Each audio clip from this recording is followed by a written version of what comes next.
The Marlins have found another ace. Bellozo absolutely showing out again for the Marlins against the Reds. 5 2/3. No runs given up from Bellozo, including 4 Ks.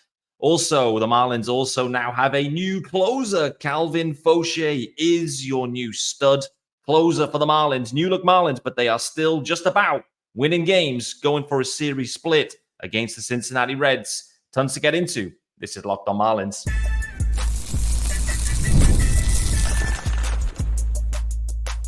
You are Locked on Marlins, your daily podcast on the Miami Marlins. Part of the Locked On Podcast Network, your team every day.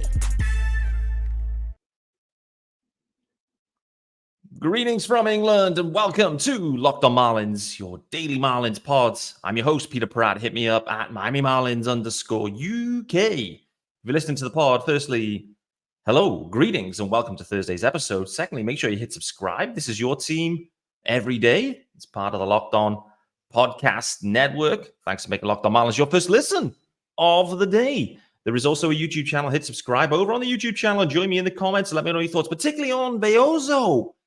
He is, my comp was Dan Castano, but I think he's better than Dan Castano. I was a little bit uncertain, but now I'm becoming more certain. Also, Calvin Faucher appears to be the new closer. Nardi, maybe the heir apparent, hasn't slid into that role. Nardi has continued to work in kind of 6th, 7th inning spots. Calvin Faucher seems to be the guy where there's a save opportunity. Faucher now 2 saves on the year. It wasn't a clean inning, but nevertheless, it was a save. We also need to talk about Berger and his power surge recently. Jonah Bride also sneakily being good as well. An OPS that starts with an 8. We're going to talk about that as well. Plus, a salami for Hill. Yes, sir. First home run and a salami from the new Marlins outfielder. Love to see that. Tons to get into here, guys. This episode is sponsored by our good friends over at Gametime. And you can download the Gametime app, create an account, and use the code LOCKEDONMLB for $20 off your first purchase. Terms do apply.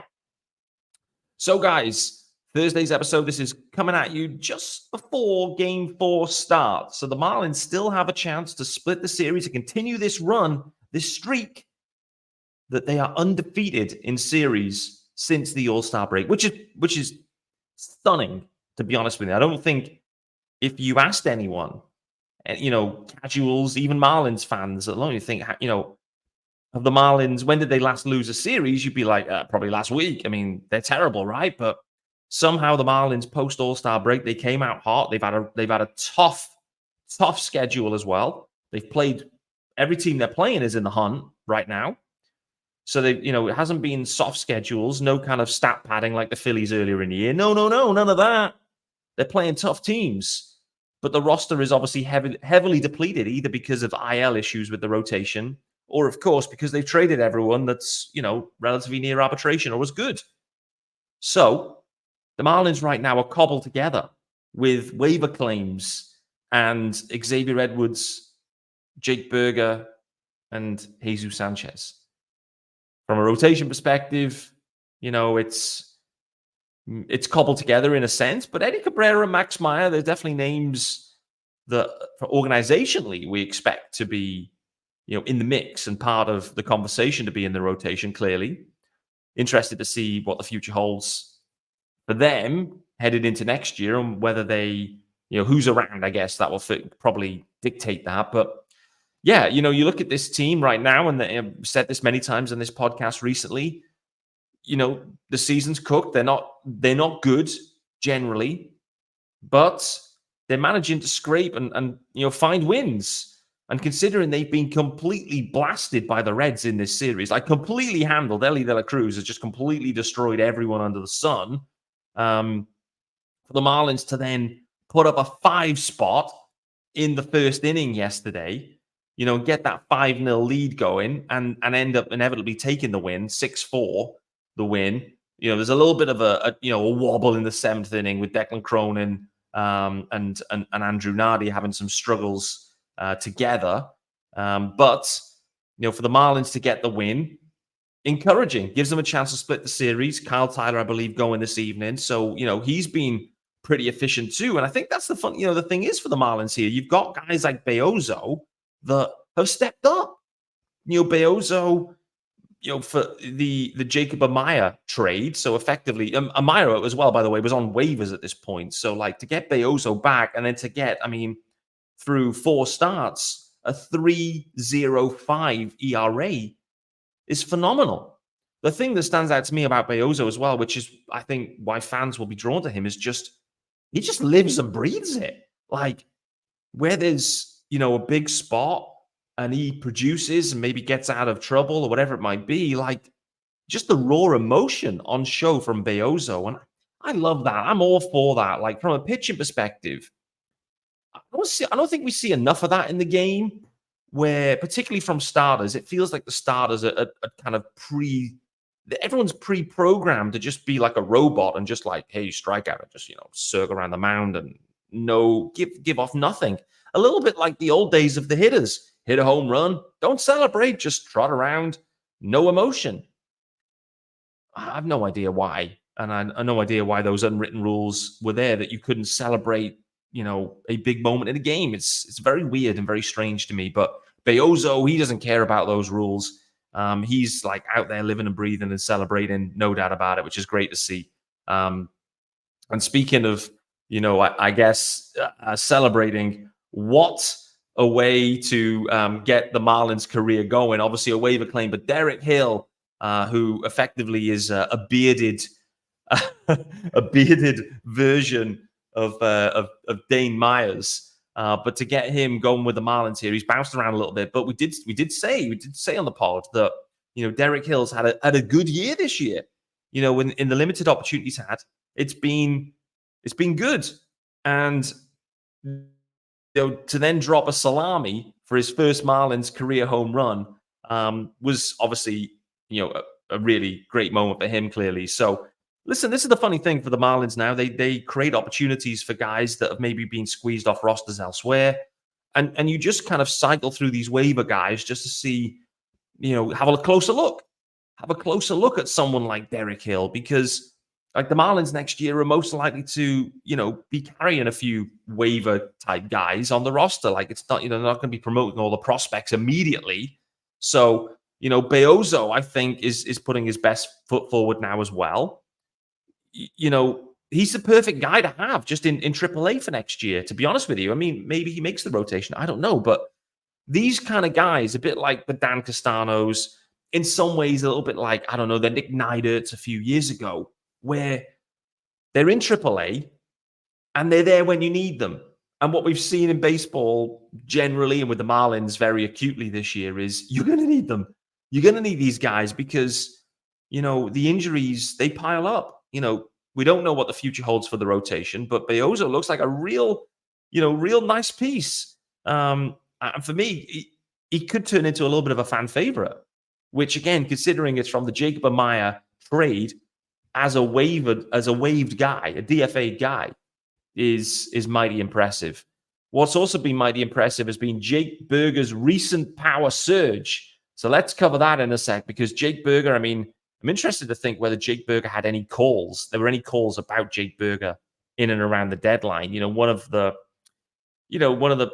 considering the years of control, but also the historic numbers, et cetera, what we saw last season.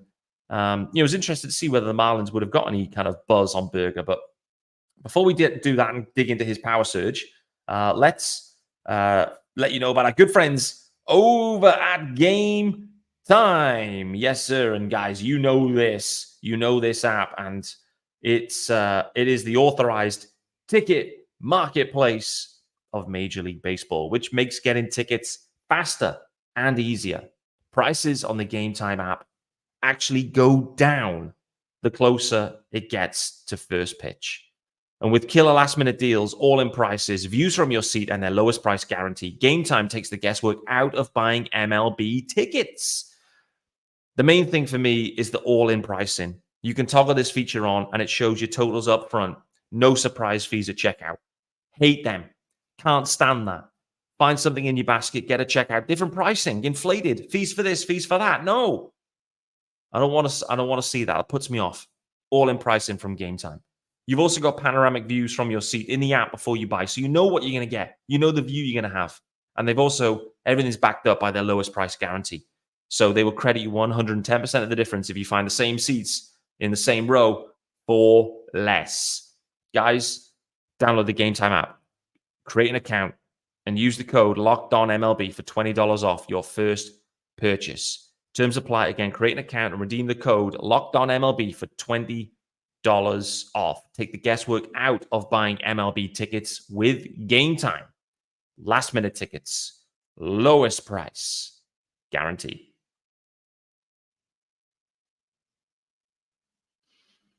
Welcome back to Locked On Marlins with me, Peter Pratt. Thanks for making Locked On Marlins your first listen of the day, guys. And the Marlins, yes, they won a game yesterday, 6-4. Bellozo was impressive. Calvin Faucher, we're going to speak about him shortly. But, really this game was, in many ways was a Jake Burger plus obviously the salami from Derek Hill, but 2 boombas from Jake Burger yesterday. He's now up to 19 home runs on the season. But I think from Burger's perspective, it's not just the total number. He's had a weird year, Jake Burger, for the Marlins with, he started the season on fire. He was absolutely on fire. But it was a different type of on fire early in the season. I remember it. I was watching the games. It felt like Burger, like the bat was staying in the zone super long. It was super flat in the zone. And it looked like he was just caressing the ball everywhere. But there wasn't much power, but there was a lot of contact. And the contact was falling well for him. So Burger started the year, super impressive, but a slightly different version of what we'd seen. So, you kind of look at the March numbers, for example. He was hitting .438 early doors. You then get into April, and unfortunately, it was less impressive in April, hitting .146. Burger then, a little bit of time on the IL as well, comes back. And yeah, it was a struggle, but he's now kind of got himself going again. We're now into kind of July and August. And in July and August combined, bearing in mind we're only 8 days into August at this point, there's been 12 home runs combined in July and August. So Jake Burger absolutely heating up. An OPS specifically in August over 1. So that is encouraging. His post All-Star numbers, which I think is the number we should be looking at. So post All-Star break, that's 80 plate appearances, 9 home runs, 5 walks, 24 Ks, but hitting .296 with a 1.081 OPS, 718 slug. Jake Burger is absolutely blasting the ball everywhere. You go and look on Savant and see what it's looking like on there. And really, there is a glowing red for bat speed, which is interesting. 89th percentile bat speed, but average exit velo 85th percentile. Barrel percentage, 82nd percentile. Hard hit percentage, and X slugging, 78th percentile. So these are all the hallmarks of a good power hitter. And that's what Jake Burger is. He's only 28 as well, reminder. But Jake Burger, he had 34 home runs last year. He's kind of trending a little bit behind that, I guess, at this point. But if he carries on as hot as he has, then he may surpass that number. But like I mentioned with Jake Burger, it was a little bit of a weird year, and the power just didn't really appear across kind of March, April, May, and June. There was only 7 home runs combined. So, Jake Burger, very interested to see what the future holds for him. I'm interested to see if there were calls on Burger as well at the deadline, whether people looking to add him generally. But I think from a Marlins perspective, it makes sense to retain him at this point, considering remains on league minimum into next year as well. So that's obviously super encouraging and helpful for the Marlins. I'm saying that. I'm now slightly doubting that. Maybe he goes into ARB1. I'll fact check myself on that one later on. But even so, it's a low-cost number into next year.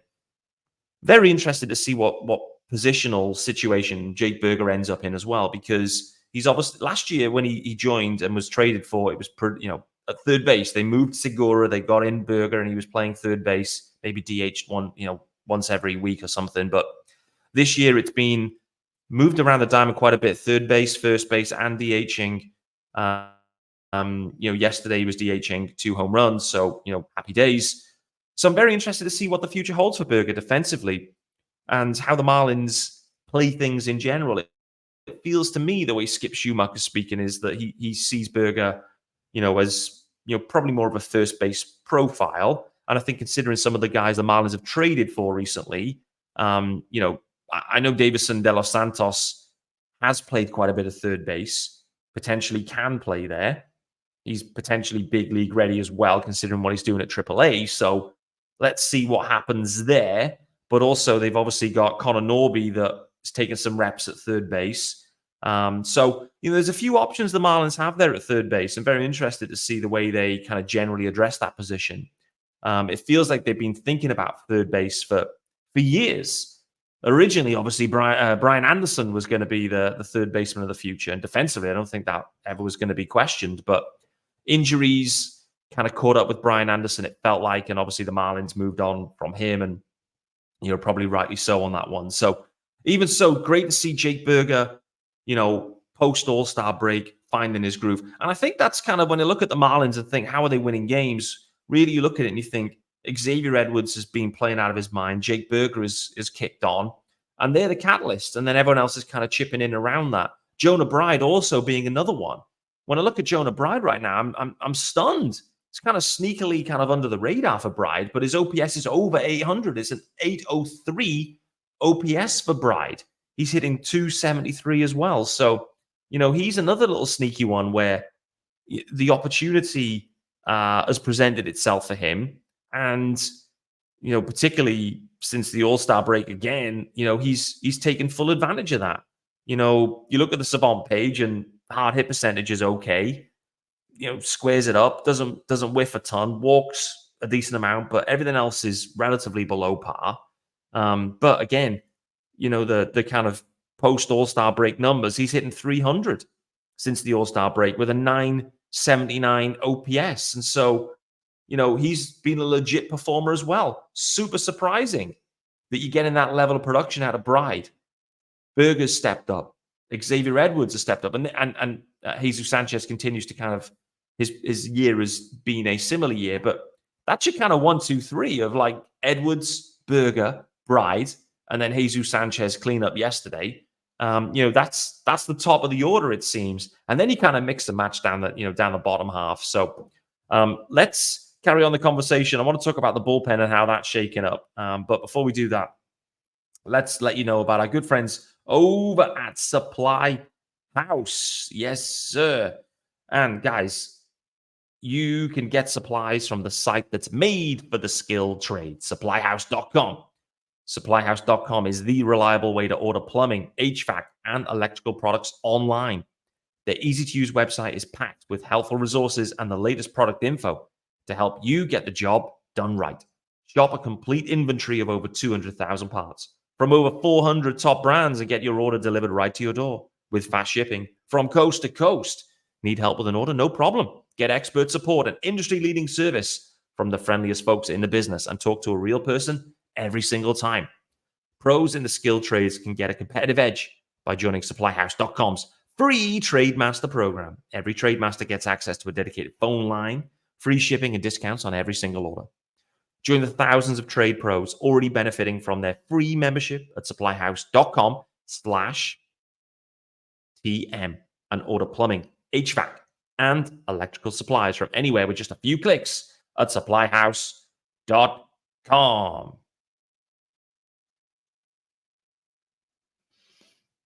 All right, guys, welcome back to Locked on Marlins with me, Peter Pratt. Thanks for making Locked on Marlins your first listen of the day. Just recapping on yesterday's game. Bellozo was on fire. Didn't quite go 6. Almost got there, but didn't. But nevertheless, 5 2/3 scoreless. Berger, 2 home runs. Hill with a salami. The Marlins offense was propelled by the long ball. 3 bombs from the Marlins offense. Jonah Bride sneakily putting some numbers together as well.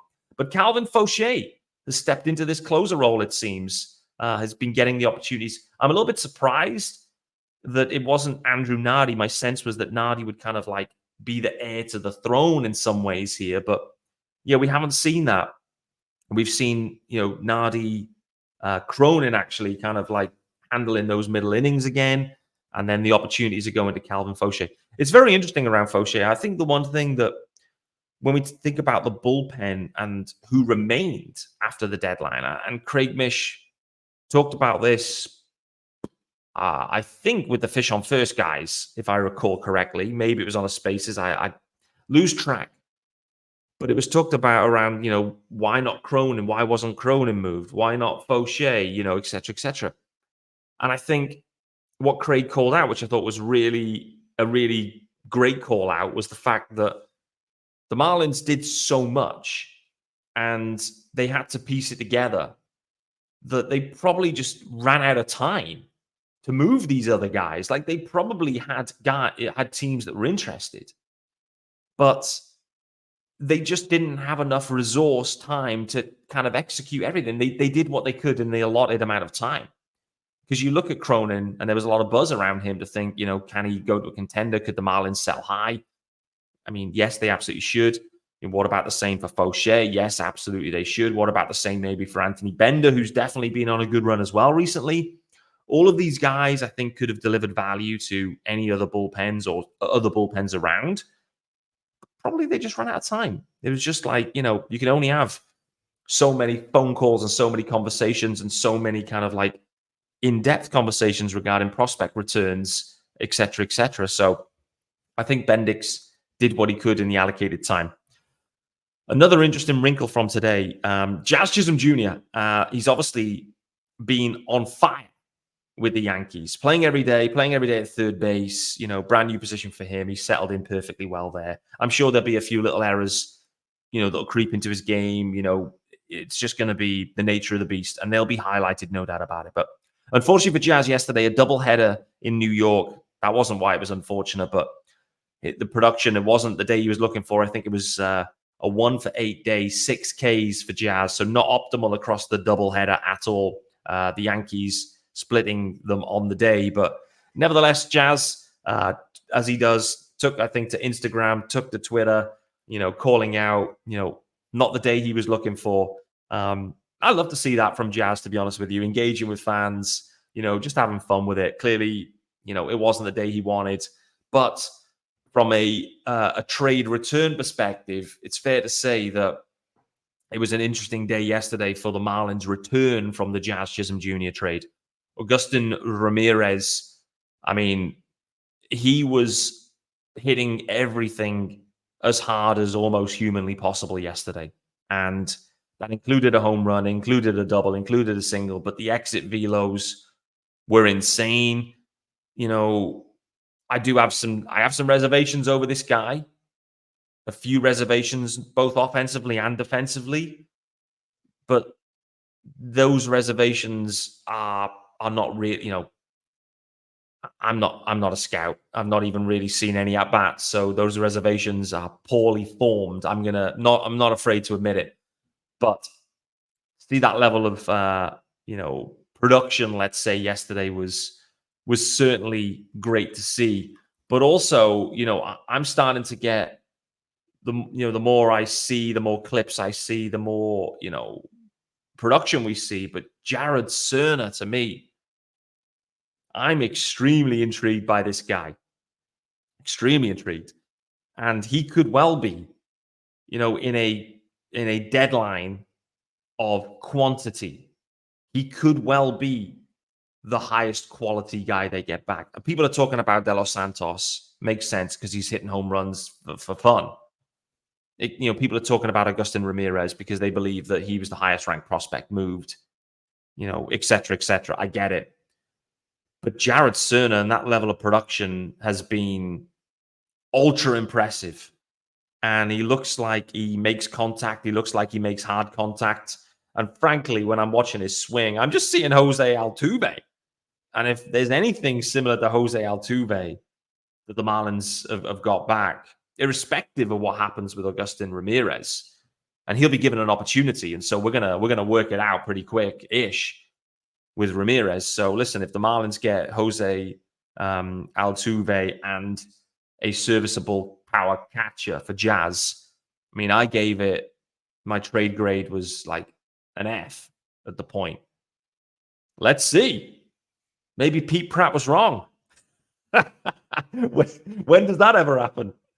For sure. But, listen, we have to embrace these prospects. We're all going to be tracking them closely, and we obviously want them all to succeed now. Now they're in the Marlins organization. No one's sitting here going, I want these prospects to be busts. No doubt about it. So, but Cerna for certain has hit the ground running quicker than anyone, which is encouraging. Agustin Ramirez looks like he's heating up in AAA. De Los Santos is as advertised. Connor Norby has been okay, but I'd say, not set the world alight just yet. Obviously, Carl Stowers having his struggles at the big league level. Just one other thing on Craig Mish. There's an article that dropped today. It was a little bit of the inner findings, the inner workings, and some insight around the Brian De La Cruz trade, which on the face of it, a lot of people were seemingly left confused, linked to, obviously De La Cruz, his production, his age, the amount of control, all of these factors. Many people believe in that, Brian De La Cruz is definitely a big league hitter, right? And the package in return, on the face of it, appeared to be light, potentially. But Craig Mish kind of opening the box on that one and describing it to say that they feel that Shim, the pitcher, was who they were super targeting. A guy that, if he was healthy, they believe that there's a really high caliber starting pitcher there potentially. Worst case, a high caliber leverage reliever. And so that was the guy that they were actively targeting in that. A guy that was heavily scouted, coming out of Asia. Unfortunately for him, it's just been littered with injuries. I think the thing within that is that he's currently got a shoulder issue, but it's, it isn't, shoulder damage, I think is the point. So he's been hurt, encouraging that it's not shoulder damage. But we've been here before, guys, with like high prospect, high potential, guys that multiple years missed. It feels a very familiar story, right? With Sixto Sanchez, clearly. And so there's risk in that for the Marlins. But I have to say, I like the fact that Peter Bendix is willing to take a risk like that, because this is highly risky. Where, this guy having pitched 8 innings, in however many years, it's history is saying buyer beware, red flags everywhere with this one. But Bendix loves the profile, and I think it's worth the risk for Brian De La Cruz. I personally do. Like, if they believe in this profile and they believe that the shoulder isn't cooked because what they've seen medically, and they believe that there's a 1 or 2, 1 to 3, let's say, type starter out there in the profile with the pitch mix he's got and the velo he's got, then to take the chance for Brian De La Cruz makes a ton of sense. As Brian De La Cruz is not a difference maker. He is not a difference maker for the Marlins anyway. He's not going to carry your offense. He is who he is. We spoke about that a lot on this podcast. And so I love the fact that we got a bit more insight on that deal specifically, because it did look a bit weird. Frankly, I'd never even really come across Shim before. But when you kind of spend some time to dig into it and look into it, you can understand why. And this insight, I think, is really valuable. And what it becomes is the Marlins taking a risk, an educated guess, a punt on a guy that could be near to the top of the rotation arm for 3 years of Brian De La Cruz. And Brian De La Cruz has struggled in Pittsburgh thus far. So already maybe this is a fat win. I don't know. Guys, we're going to wrap it up there for today's episode. Thanks for making Locked On Marlins your first listen, guys. The Marlins and Reds are about to start game 4 of their series. Hopefully the Marlins wrap up another series split and continue this momentum into the weekend series against the Padres. Tomorrow is a crossover podcast with the Locked On Padres host, who's an absolute stud. So we'll look forward to that one, talking Marlins, Padres. Obviously a lot of trades between these two organizations, a lot of prospects, and equally some very juicy matchups, pitching matchups this weekend. Tons to get into, and we'll look forward to getting into it tomorrow. We'll see you then.